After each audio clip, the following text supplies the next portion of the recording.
I'm Lou Jaffe. This is the One Day MBA.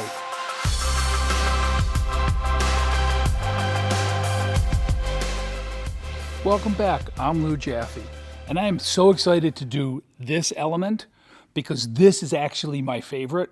Granted, they're all my babies, so they're all my favorite, but you're going to love this, and it's possibly the most important lessons that we're going to go over. So just as a recap, in the last episode, you learned about the concept of fiduciary obligation, duty of care, duty of loyalty.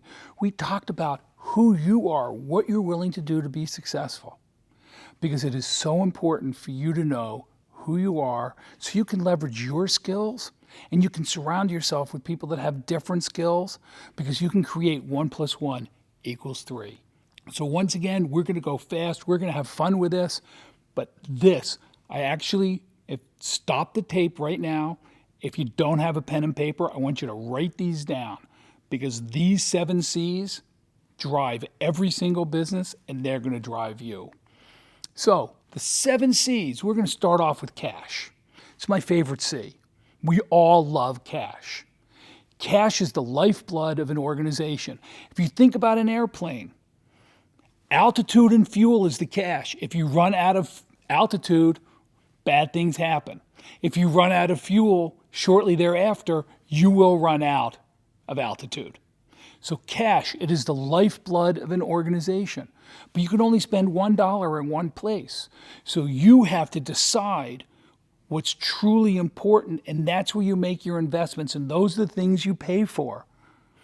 And there's a dramatic difference between important and interesting. Lots of things are interesting. We've all been in the middle of something that was really important, and we said, oh my God, I need to look at Facebook right now because it's interesting. I can see what my friends are doing. That is not important. What is important is what's getting you to advance your career, because that's my goal. So we start off with cash. It's the lifeblood of the business, and you need to understand that. And we move on from cash to customers, another C word. Customers, quite frankly, are cash waiting to happen. The customers are truly the lifeblood of the business. So I think I'm going to change my mind. It's not about cash, it's about customers. But they are totally linked. Now, I'm also going to give you a slightly different definition of customer, and we're going to be talking about it in a future episode. You have external customers. They're the ones that pay the bill. They're the ones that buy your goods and services. They're the ones you need to focus on because it's gain and retain customers profitably in order to create shareholder value. But actually, in your company, you are both a vendor and a customer. I call that the internal customer. Think about it. In your organization, you are always giving someone information, which means you're the vendor and they're the customer. So are you actually treating them like a customer, or are you treating them awfully? Because that can make a difference in your success. Everybody, the accounts receivable person is a customer from shipping. How are they going to bill somebody and then go collect the money if you never ship it? So the shipper is a vendor. But the shipper is also a customer, because if the order management system doesn't send them the orders, how are they going to ship something? So I want you to think every moment of every day when you're in the office, you are a vendor and you are a customer. It will change your outlook. It'll change the nature of your relationships, and it will change how you look at the world. And as far as your external customers, we're going to beat this horse to death, folks. They are so important. And you should make it life easy for them. You should always deliver more value than what they think they were paying for, because that makes them loyal and they will keep coming back. And when you think about the internal customer, if everybody treated everybody like a vendor and a customer relationship and they were pulling in the same direction, how would that change your corporate culture? So that's the next C word, culture. And I want you to think about the word culture for a second. What are those first 4 letters in culture? Cult. What is the cult you want to be? Do you want to be a cult of fear? Do you want to be a cult of empowerment? What is the cult? Because as a leader, you set that tone. And if you create the wrong cult, you are not going to be effective. So corporate culture is how people treat each other. Corporate culture is how people focus on the outside world. Think of companies like Nordstrom's. Nordstrom's is so focused on their corporate culture and taking care of every single customer. They take stuff back that they didn't even sell you because they want those customers coming back on a regular basis and having great experience. That's their culture. Look at Apple. Innovation, we do things different at Apple. Google, they all have a culture. Think about it. What's your culture? So maybe actually culture could be my favorite C because it drives everything else that you're doing. But then there's the next C, change. The only constant is change. Nothing is always exactly as how it was. You have two options. You can embrace change or you can fight change. If you choose to fight change, guess what? Your customers may leave. So change impacts your customers. If you fight change, you're going to end up wasting money. You're going to be burning through your cash. If your culture fights change, you will destroy your business. So culture is not the most important. It's got to be the embracing of change. But maybe we want to go on to the next word, clock.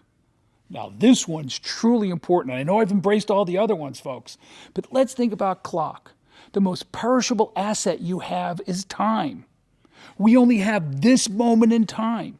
You can't fix anything you did yesterday because yesterday is long gone. You can impact the future, but you impact the future based on what you're doing right now. So the clock is the most important thing. So I keep talking about airplanes. Let's think about this for a second. Let's say you decided to go from Los Angeles to New York. And that ticket is worth $700, $800 at 1 minute before 7 because the plane leaves at 7. At 7:01, a ticket to that plane is worth 0 because once they close the door, nobody else is getting on. So think about the value of time. In 1 minute before 7, it's a lot of money. 1 minute after 7, it's 0. You need to do the best you can in every single moment because they're gone. You can't say to your boss that we'll do it tomorrow, because if you could do it tomorrow and you still have a couple of hours left today, do it today, get it done. So the most important seed to your business is the clock, because it's a perishable asset. You never get more time. That's in your company, and that's also, quite frankly, in your life. But now's the C that I love the most, cooperation. Because if you think about it, everything you do in life, whether it be in the office, whether it be out of office, is cooperation. You're always working with people. You're talking to your customers. You need to cooperate with your customers, both internal and external. So cooperation's got to be it, because that's the glue that links everybody together. You're cooperating with your vendors. You're cooperating with your team members. You're cooperating with the state and local officials that you talk to on a regular basis to make the business work. So clearly, cooperation has to be the most important C. Until, of course, we get to the really most important C, which is communication. We've talked about that in every single element that you've already viewed up to this moment in time. 2 ears, 1 mouth. That's communication. How do you communicate? What words do you pick to communicate? Do you only share good news? Because I got to tell you, every company, every manager, every leader occasionally comes across something that didn't go so well. And there's nothing worse to me than someone that does not communicate problems. They only tell me the good news, and then I get surprised by the bad news. So communication is not just how you say things or the fact that you're now going to start listening and learning before you speak, but it's also the content that you share. If you only share good news, how am I going to trust you? Because I find out the bad news anyway. And here's a little secret, folks. There is no such thing as a secret. There are people in the loop and there are people out of the loop. So if you're not managing your communication, it's going to backfire on you. So those are the 7 C's. Maybe you want to watch this twice, because every company, and quite frankly, every family goes through one version of the 7 C's. So now I'm going to give you some homework for the next lesson.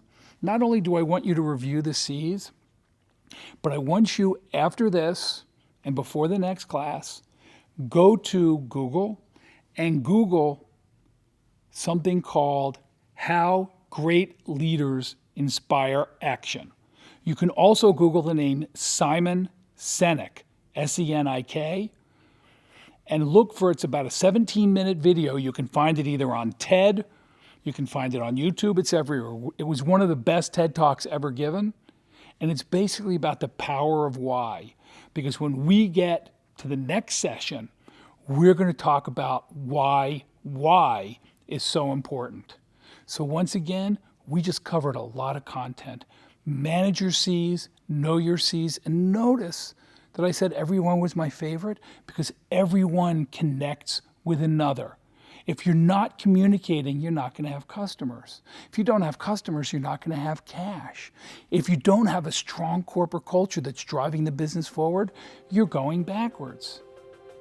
So they all connect, they're all awesome, and I'll see you on the next lesson.